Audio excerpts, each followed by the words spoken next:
Banyak orang ingin investasi di bursa saham, tetapi mereka merasa dirinya kurang pengetahuan dan kemampuan dalam melakukan investasi saham. Ada yang sudah belajar investasi saham, tetapi masih sering melakukan kerugian saat melakukan jual beli atau trading saham. Bahkan banyak di antara mereka yang suka melihat video YouTube atau membaca website tentang rekomendasi saham. Dan sialnya mereka kena korban pom-pom sehingga nyangkut di harga puncak. Sehingga akhirnya banyak sekali di antara mereka yang mencari jalan pintas dengan cara menitipkan dana mereka kepada orang yang dianggap mereka punya kemampuan dalam investasi saham. Nah, jika Anda termasuk yang tipe seperti itu, Anda ingin menitipkan dana investasi Anda harus berhati-hati saat memilih orang atau perusahaan yang akan Anda percaya untuk mengelola dana Anda. Bagaimana mencari jasa titip investasi yang benar, aman, dan legal? Saya akan kupas di video yang kali ini.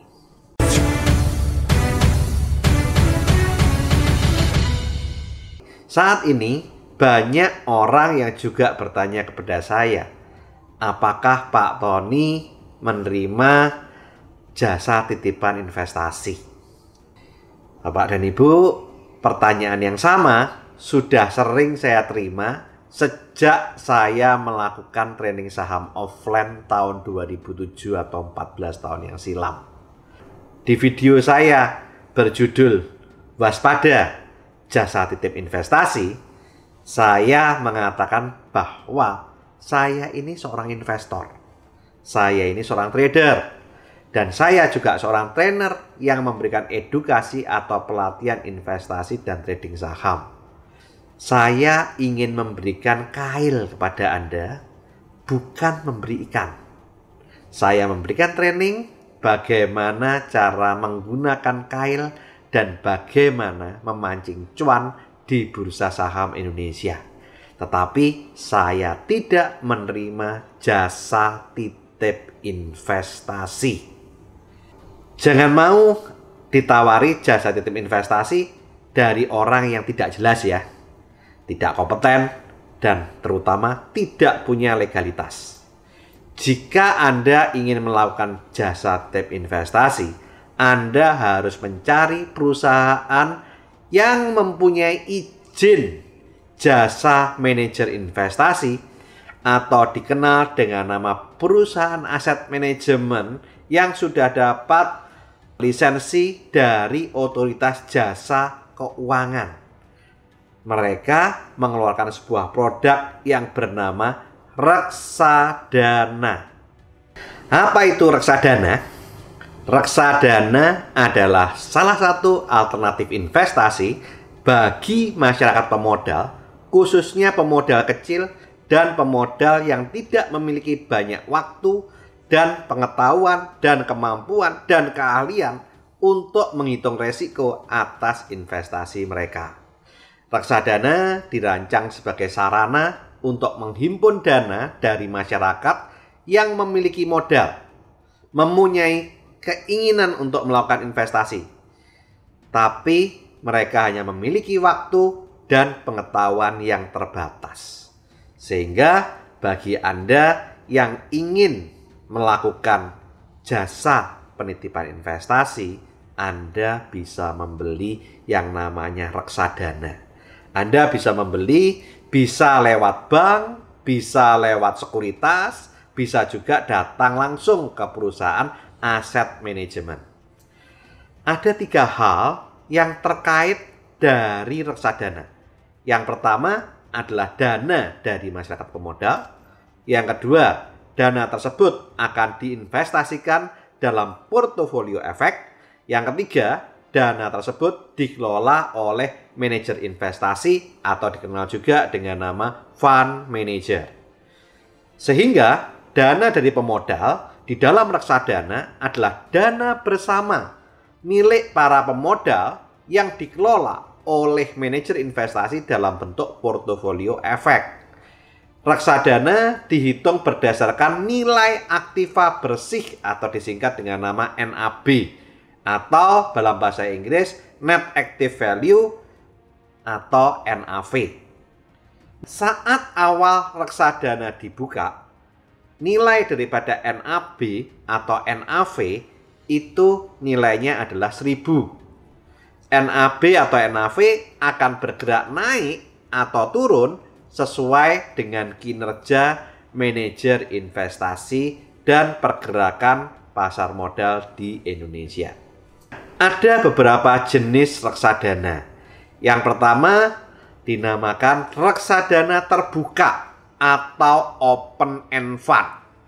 Artinya terbuka bagi semua investor baru yang hendak membeli unitnya. Kapan saja, tidak terikat pada periode waktu yang tertentu. Unit reksadana yang dibeli dapat dijual kembali kepada perusahaan manajer investasi yang menerbitkannya sewaktu-waktu di jam buka bursa. Dengan begitu, harga jualnya adalah nilai aktiva bersih terakhir ketika dijual. NAB dihitung dengan membagi nilai pasar dari aset reksadana dengan jumlah unit yang dipegang investor. Jika sebuah reksadana memiliki aset bersih, misalnya senilai 10 miliar, dan ada 5 juta unit reksadana di tangan investor, maka nilai unit reksadana itu adalah 2.000. Reksadana terbuka adalah pilihan yang lebih umum di Indonesia. Keuntungan yang ditawarkan reksadana terbuka terdiri dari pendapatan dividen, keuntungan selisih harga saham, serta perubahan nilai aktiva bersih. Reksadana terbuka bisa dibeli dan dijual sewaktu-waktu setiap hari bursa. Reksadana terbuka atau open end fund ini ada 4 jenis. Yang pertama namanya adalah reksadana pasar uang atau dikenal juga dengan nama money market fund. Reksadana pasar uang adalah jenis reksadana yang melakukan investasi pada jenis investasi pasar uang dengan masa jatuh tempo kurang dari 1 tahun. Bentuk instrumen investasinya dapat berupa time deposit atau deposito berjangka, Certificate of Deposit atau sertifikat deposito, sertifikat Bank Indonesia atau dikenal juga dengan SBI, surat berharga pasar uang atau disingkat SBPU, dan berbagai jenis instrumen investasi pasar uang yang lain. Tujuan daripada reksadana pasar uang untuk menjaga likuiditas dan pemeliharaan modal. Resiko dari reksadana pasar uang atau money market fund adalah yang paling rendah dibandingkan reksadana yang lain. Jenis reksadana open end fund kedua yaitu reksadana pendapatan tetap atau dikenal juga dengan nama fixed income fund. Reksadana pendapatan tetap adalah jenis reksadana yang menginvestasikan sekurang-kurangnya 80% dari aktivanya dalam bentuk efek utang atau dikenal juga dengan obligasi ataupun sukuk. Tujuannya untuk menghasilkan tingkat pengembalian yang stabil. Resiko daripada reksadana pendapatan tetap relatif lebih besar dari reksadana pasar uang, tetapi lebih rendah dari reksadana campuran dan reksadana saham. Tipe ketiga reksadana open end fund adalah reksadana saham atau dikenal juga dengan nama equity fund. Reksadana saham adalah jenis reksadana yang menginvestasikan sekurang-kurangnya 80% dari aktivanya dalam bentuk efek bersifat ekuitas atau saham. Tujuannya untuk pertumbuhan harga atau unit dalam jangka panjang. Reksadana saham adalah salah satu reksadana favorit dalam berinvestasi reksadana. Kenapa reksadana saham adalah pilihan favorit? Memang resikonya relatif lebih tinggi daripada reksadana pasar uang dan reksadana pendapatan tetap.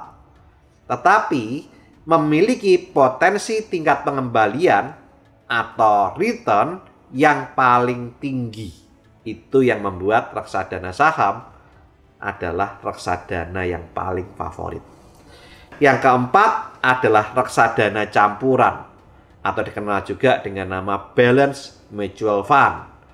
Reksadana campuran adalah jenis reksadana yang mengalokasikan dana investasinya dalam portofolio yang bervariasi. Instrumen investasinya dapat berbentuk pasar uang, obligasi, ataupun saham. Dalam hal ini, manajer investasi atau fund manager memiliki kebebasan untuk mengalokasikan portofolionya. Walaupun mayoritas fund manager akan melakukan diversifikasi investasi agar investasinya lebih aman dan mengurangi resiko dalam berinvestasi dan juga bisa meningkatkan keuntungan dalam investasi di pasar modal. Resiko reksadana campuran bersifat moderate dengan potensi tingkat pengembalian yang relatif lebih tinggi dibandingkan reksadana pasar uang dan reksadana pendapatan tetap, tetapi biasanya lebih rendah dari reksadana saham. Tujuan reksadana campuran untuk pertumbuhan harga dan pendapatan. Jadi bagi Anda yang tipikal investasinya atau investornya adalah termasuk tipikal konservatif atau tidak mau rugi, Anda bisa lebih memilih reksadana pasar uang maksimal reksadana fixed income atau pendapatan tetap. Bagi Anda yang termasuk tipikal orang yang moderate, Anda bisa mengambil reksadana campuran. Tapi bagi Anda yang tipikal investasinya agresif atau risk taker, Anda bisa mengambil reksadana equity fund atau reksadana saham. Yang kedua, yaitu jenis reksadana tertutup atau closed end fund. Artinya reksadana yang tertutup bagi investor baru yang hendak berinvestasi di luar periode penawaran. Seorang calon investor yang hendak membeli unit reksadana tertutup harus melakukan pembelian selama periode penawarannya saja. Jadi setelah target dana yang hendak diraih oleh manajer investasi sudah diperoleh atau setelah periode penawaran berakhir, tidak ada yang bisa membeli unitnya lagi. Dana yang terkumpul di reksadana tertutup memiliki portofolio yang beragam. Bisa saham, obligasi, ataupun instrumen pasar modal yang lain. Reksadana tertutup yang paling populer adalah reksadana terproteksi. Portofolionya didominasi oleh obligasi dan pendanaan pembiayaan. Reksadana terproteksi memiliki skema khusus untuk melindungi nilai pokok investasi. Reksadana terproteksi atau juga dikenal dengan Capital Protected Fund atau CPF adalah jenis reksadana yang memberikan proteksi atas nilai investasi awal. Apabila pemegang unit penyertaan memegang reksadana tersebut hingga tanggal jatuh tempo melalui mekanisme pengelolaan portofolio investasi. Secara periodik, reksadana terproteksi juga melakukan pembagian hasil investasi dalam bentuk dividen.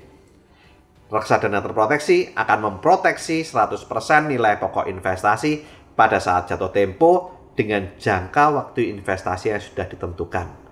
Mekanisme pengelolaan reksadana terproteksi dengan cara membeli surat utang dan memegangnya hingga jatuh tempo atau tidak bisa diperjualbelikan. Maka dari itulah proteksi terhadap investasi awal bisa dilakukan. Reksadana terproteksi hanya boleh berinvestasi pada surat utang yang masuk kategori layak investasi, yaitu minimal triple B. Hanya saja yang perlu diingat, peringkat utang satu perusahaan juga bisa berubah sesuai dengan kondisi daripada perusahaannya.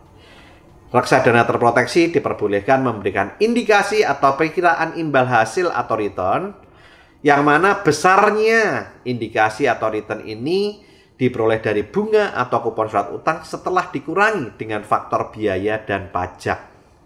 Besaran indikasi return ini harus dicantumkan dalam prospektus dan boleh disampaikan kepada calon investor. Namun tetap harus dijelaskan bahwa terdapat resiko-resiko dalam investasi di reksadana terproteksi, termasuk jika perusahaan yang menerbitkan surat utang tersebut mengalami gagal bayar. Sekarang apa sih keuntungan berinvestasi di reksadana? Investasi di reksadana memberikan peluang keuntungan berupa kenaikan nilai aktiva bersih atau NAB. Investor reksadana dapat melakukan diversifikasi investasi walaupun dana atau modal yang dimilikinya tidak besar. Dana yang terkumpul di reksadana dari kumpulan banyak orang sehingga bisa berjumlah besar, sehingga manajer investasi dapat melakukan diversifikasi pada produk investasi di pasar modal ataupun pasar uang seperti saham, obligasi, deposito, dan instrumen pasar modal yang lain sesuai dengan kebijakan dari masing-masing jenis reksadana yang dikelola. Manajer investasi diharuskan melakukan diversifikasi investasi portofolio dengan jenis reksadananya untuk memperkecil resiko dan meningkatkan potensi keuntungan di pasar modal Indonesia. Melalui reksadana, investor awam dapat ikut merasakan manisnya keuntungan berinvestasi di pasar modal yang jelas lebih besar daripada deposito. Walaupun tidak memiliki pengetahuan dan keahlian khusus dalam menganalisa laporan keuangan, melakukan valuasi harga saham, obligasi, ataupun pasar uang. Dengan berinvestasi di reksadana, investor tidak perlu belajar tentang technical analysis, company valuation, bandarmologi, ataupun memantau pergerakan harga saham. Karena semuanya itu telah ditangani oleh manajer investasi profesional yang sudah berpengalaman dalam hal investasi dan pengelolaan dana. Investor hanya perlu memantau kinerja manajer investasi melalui pergerakan harga nilai aktiva bersih atau NAB-nya.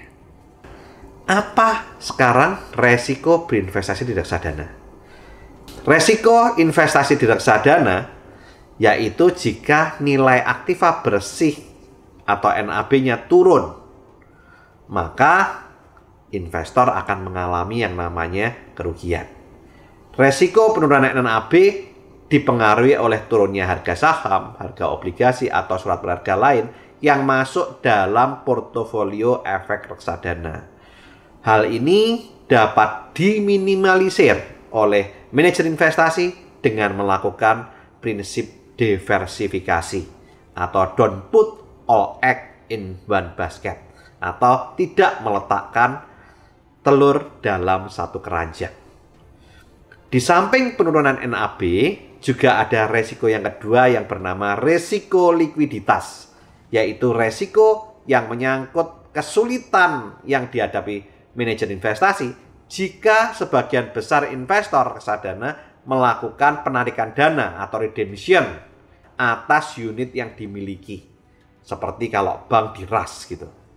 Kondisi seperti ini membuat manajer investasi kesulitan dalam hal menyediakan uang tunai atas redemption tersebut sehingga manajer investasi bisa gagal bayar. Untuk reksadana terproteksi ada resiko ketiga yang dinamakan resiko kredit atau one prestasi, yaitu jika perusahaan penerbit melakukan gagal bayar, maka semua indikasi return dan proteksi atas investasi awal juga akan hilang.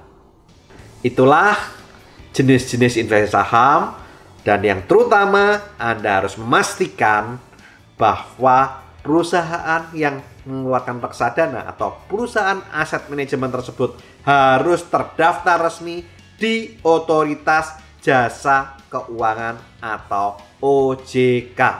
Anda bisa melakukan cross-check dengan melihat data di OJK. Selamat berinvestasi dan terus lakukan saving, investing, protecting agar hidup Anda makin sip. Saya Tony Hermawan Adikaryo. Sampai jumpa di puncak kemakmuran.